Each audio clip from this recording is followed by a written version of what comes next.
Hello दोस्तों, आज हम एक नया पेपर सेट सॉल्व करने वाले हैं जिसका कोड है 824 BL। दोस्तों, अगर ये वीडियो अच्छी लगे तो इसको लाइक करें, शेयर करें और चैनल को सब्सक्राइब करें। और चलिए वीडियो को शुरू करते हैं। एक लेंस की क्षमता प्लस 1D है, इसकी फोकस दूरी है। लेंस की क्षमता दिया है, फोकस दूरी पूछा है। तो लेंस की क्षमता हम लोग जानते हैं, लेंस की क्षमता को P से प्रदर्शित करते हैं। P बराबर 1/F। F मीटर में होना चाहिए, ठीक है। तो कितना दिया, लेंस की क्षमता दी है 1D दिया है, इसको 1 लिख देंगे, इसको 1/F। इधर इसका तिर्यक गुणा कर देंगे तो क्या हो जाएगा, F इक्वल टू यहाँ पे 1 अकेला बच जाएगा 1। यह मीटर में है क्योंकि F का मान हमेशा मीटर में आता है, यह मीटर में है। तो देखिए इसमें मीटर में कहीं पे मान नहीं दिया है, सेंटीमीटर में दिया है। तो 1 मीटर बराबर होता है 100 सेंटीमीटर। तो हमारा कौन सा आंसर हो जाएगा, 100 सेंटीमीटर। दूसरा वाला सही हो जाएगा, दूसरा वाला ऑप्शन सही हो गया। चलिए अब इसमें का ख वाला देख लेते हैं। ख वाला क्या है, स्पष्ट दृष्टि की न्यूनतम दूरी है। स्पष्ट दृष्टि की न्यूनतम दूरी सभी लोग जानते हैं 25 सेंटीमीटर होती है। यह हमारा तीसरा वाला ऑप्शन सही हो गया। और ग वाला देखते हैं।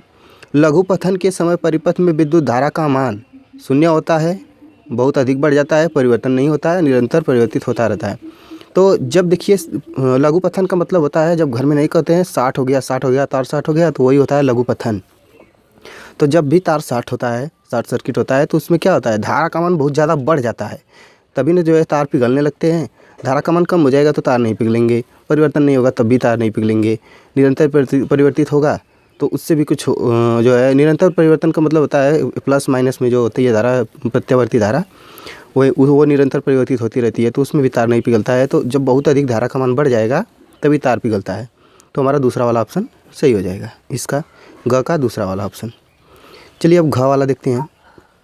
घ वाला, ओम के नियम के अनुसार विभवांतर व धारा के बीच ग्राफ होगा। ओम का नियम क्या होता है, हम लोग जानते हैं। ओम का नियम होता है V प्रोपोर्शनल, क्या होता है, V प्रोपोर्शनल I होता है। तो V प्रोपोर्शनल I का मतलब समानुपाती I। V और I एक समान अनुपात में होते हैं। तो इसमें देखो, जब V और I एक समान अनुपात में, मतलब जितना हम विभवांतर बढ़ाएंगे तो उतना धारा क्या होगा, धारा का मान बढ़ेगा। तो इसका मतलब एक सरल रेखा बनाएगा। तो हमारा पहला वाला ऑप्शन सही हो जाएगा। अब आगे हमारा अगला क्वेश्चन जो है उसको देखते हैं। अगला क्वेश्चन क्या है, अगला वाला क्वेश्चन जो है उसमें है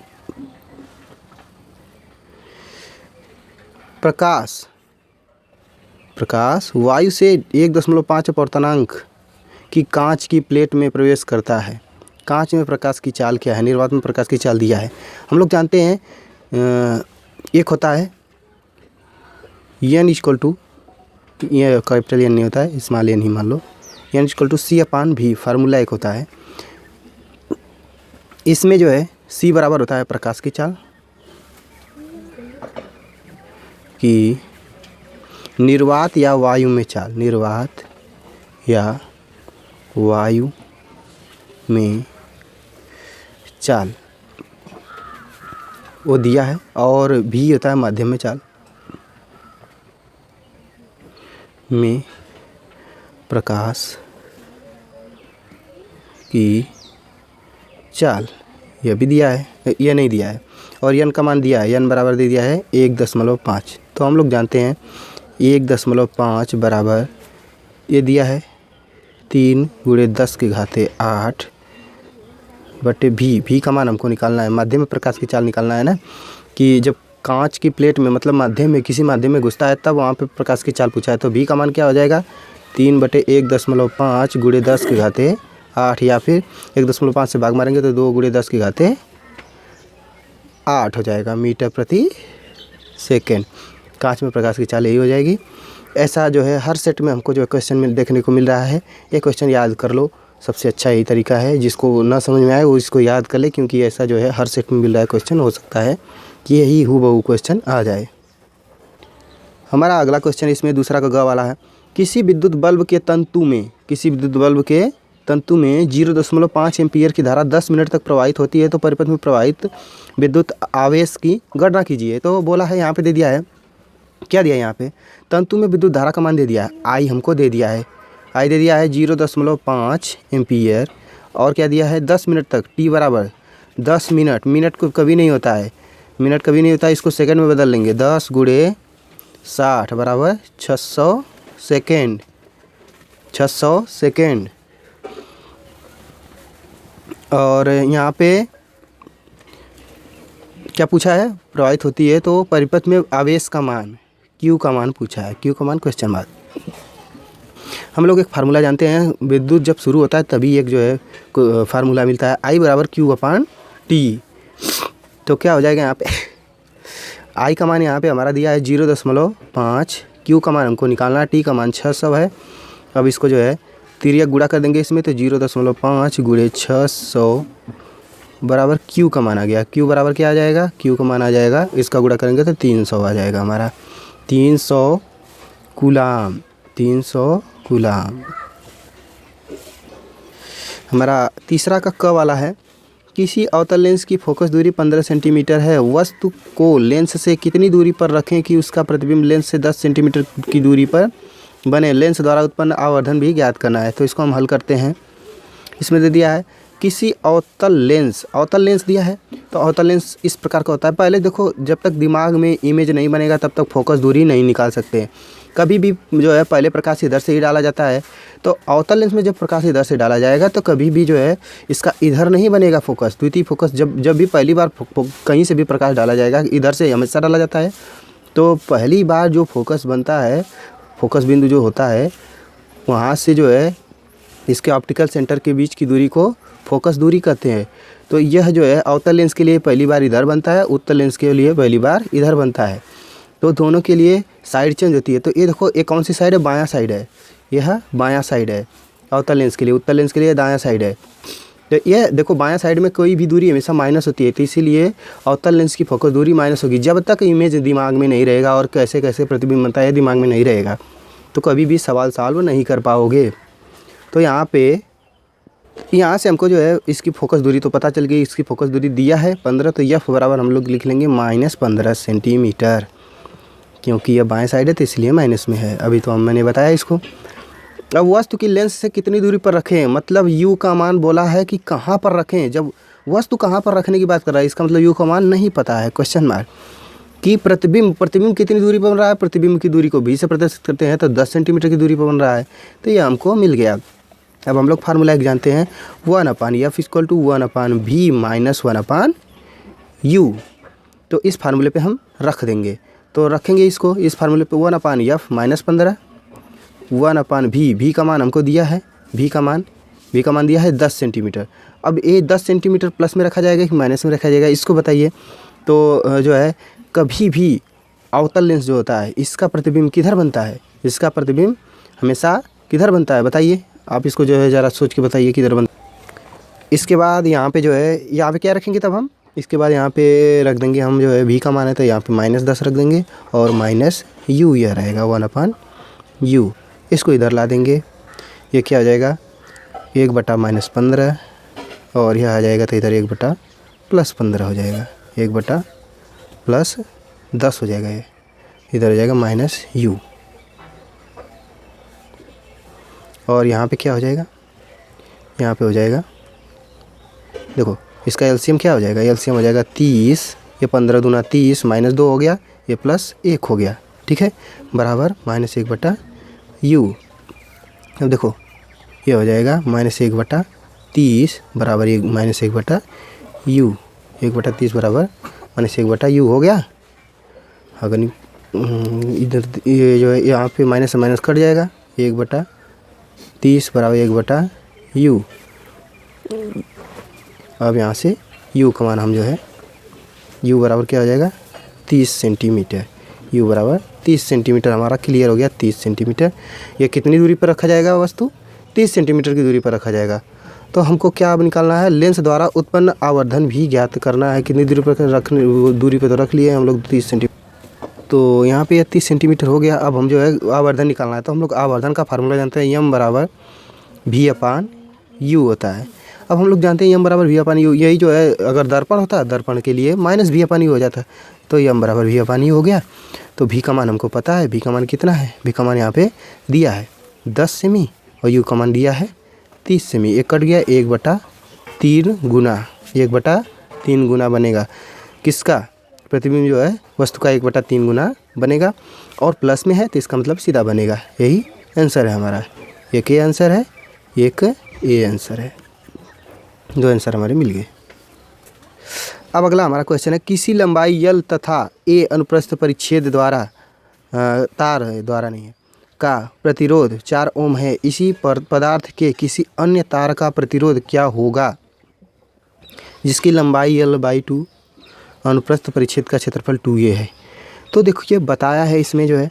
अब हम लोग जानते हैं कोई एक पदार्थ रहेगा तो पदार्थ पे निर्भर करता है उसकी मोटाई और मोटाई में जो है और उसके क्षेत्रफल में जो कोई अगर चेंज नहीं कर, उसके लंबाई और क्षेत्रफल में कोई चेंज नहीं करेंगे तो उसके जो है प्रतिरोध में कोई चेंज नहीं होगा। लेकिन बोला है कि लंबाई और क्षेत्रफल दोनों में चेंज किया जा रहा है तो उसके प्रतिरोध में चेंज होगा। तो हम लोग जानते हैं जो है लंबाई और क्षेत्रफल वाला जो होता है, अब यहाँ पे जो है हम लोग एक फार्मूला जानते हैं, R = ρL/A एक फार्मूला होता है।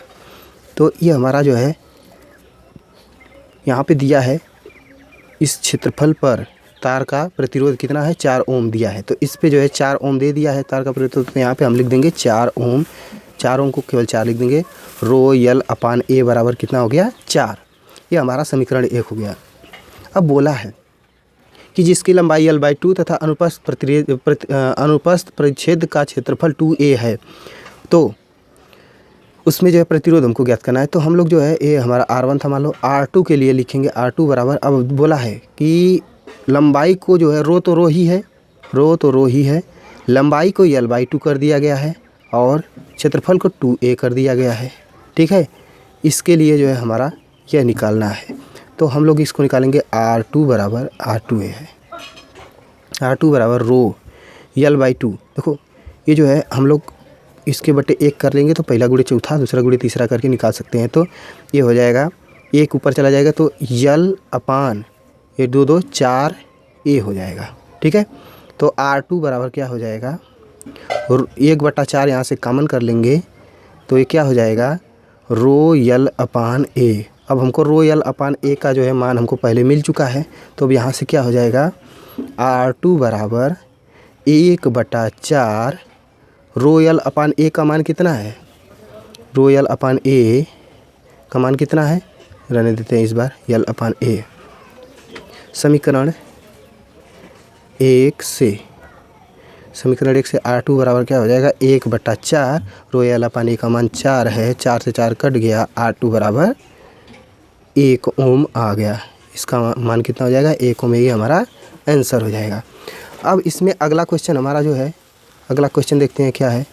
अगला क्वेश्चन जो हमारा है इसमें बोला है, अथवा वाला जो है इसमें बोला है, किसी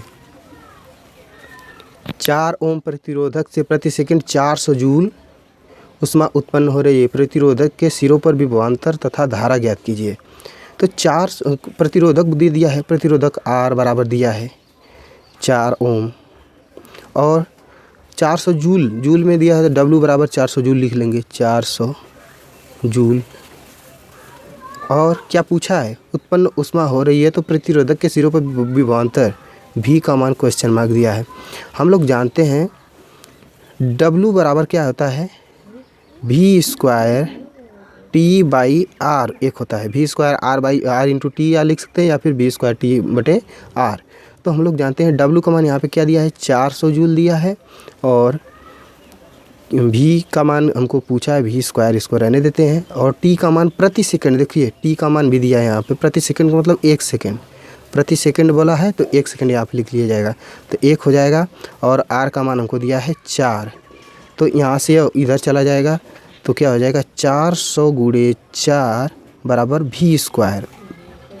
V बराबर क्या हो जाएगा, अंडर रूट में 1600 बराबर 40 वोल्ट। ये हमारा आंसर हो जाएगा। 1600 का वर्गमूल निकालेंगे तो 40 ही आएगा, 40 वोल्ट हमारा आंसर हो गया। ये हमारा पूछा है विभवांतर तथा धारा भी ज्ञात करना है। तो विभवांतर तो हमारा मिल गया, अब धारा ज्ञात करना है। तो हम लोग जानते हैं V = IR, V = IR। अब 40 वोल्ट के लिए धारा का मान निकालना है। I × R का मान 4 है, तो I का मान क्या हो जाएगा, इधर बटा में चल जाएगा, 40/4 बराबर 10 एम्पियर धारा हो जाएगी। यह एक हमारा आंसर हो गया, 10 एम्पियर इसकी धारा हो गई, हमारा आंसर हो गया। चलिए इस सेट का हमारा आखिरी सवाल है नामांकित आरेख। ये जो है नामांकित आरेख वाला छोड़िए, वो नहीं है, इधर देखिए वो पूछा है क्वेश्चन, उसको छोड़ देंगे। ये हमारा अगला क्वेश्चन है, सवाल जिसको लगाना है। निम्न परिपथ में ज्ञात कीजिए, तुल्य प्रतिरोध ज्ञात करना है, परिपथ में कुल धारा ज्ञात करना है, ए व बी के बीच विभवांतर ज्ञात करना है। तो ये हमारा दिया है, तो तुल्य प्रतिरोध पहले ज्ञात करेंगे हम लोग। देखो यहाँ पे जो है यह समांतर क्रम में ये दोनों है, ये दोनों श्रेणी क्रम में दिख रहे हैं। तो हम लोग क्या करेंगे, आर डैश पहले निकालेंगे। आर डैश बराबर, पहला हम यहाँ पे सॉल्व कर रहे हैं। आर डैश बराबर क्या हो जाएगा, 2 + 2 बराबर 4 ओम। श्रेणी क्रम में आर डैश, श्रेणी क्रम में जब भी फार्मूला होता है तो आर बराबर क्या होता है, R1 + R2, यही ना होता है फार्मूला। तो ये हो जाएगा 4 ओम। तो तुल्य प्रतिरोध निकालना है। तुल्य प्रतिरोध के लिए क्या होता है, जो है तुल्य प्रतिरोध परिणामी आर निकालना है। तुल्य प्रतिरोध में परिणामी आर निकालना है। तो ये दोनों समांतर क्रम में है एक दूसरे के, तो ये पूरा तो 4 ओम हो गया, ये पूरा मिलके 4 ओम हो गया। तो अब जो है ये 4 ओम समांतर क्रम में है, तो 1/R बराबर 1/R1 + 1/R डैश। 1/R का मान निकालना है। 1/R बराबर क्या हो जाएगा, 1/4 + 1/4 बराबर 2/4 बराबर 1/2। R बराबर क्या हो जाएगा, 2 ओम। ये हमारा एक आंसर हो गया, 2 ओम एक आंसर हो गया। ये पहले वाला का तुल्य प्रतिरोध मिल गया। अब परिपथ में कुल धारा निकालना है। तो परिपथ में कुल धारा, देखिए परिपथ में कुल धारा निकालने के लिए सबसे पहले देखिए यहाँ पे क्या होता है कि परिपथ में कुल धारा, दूसरा पहले परिपथ में कुल धारा I निकालना है, क्वेश्चन मार्क दिया है। और हमको दिया है V का मान दिया है, V बराबर परिपथ में कुल विभवांतर क्या है, 2 वोल्ट है। और परिणामी R का मान भी हमको मिल गया है, 2 ओम है। ठीक है, तो हम लोग जानते हैं एक फार्मूला होता है V = IR। तो V का मान हमारा यहाँ पे दिया है 2, I का मान निकालना है, R का मान 2 दिया है। तो यहाँ से I बराबर क्या हो जाएगा, 2/2 हो जाएगा, एक गुणा में तो बटा में जाएगा, 2/2 बराबर 1 एम्पियर। ये हमारा इसका भी आंसर आ गया, ये वाला दूसरे वाले का आंसर आ गया। अब तीसरा का आंसर हमको निकालना है। तीसरा का आंसर इधर ही निकाल देते हैं। तीसरा का आंसर क्या है, तीसरा वाले में बोला ए और बी के बीच विभवांतर। तो देखिए ये दोनों समांतर क्रम में है। तो हमारा जो है, हम आपको पहले भी बता चुके हैं कि जब श्रेणी क्रम में होता है तो वहाँ पे धाराएं जो है प्रत्येक रेजिस्टेंस में समान होती है, मतलब रेजिस्टेंस का मतलब प्रतिरोध में समान होती है।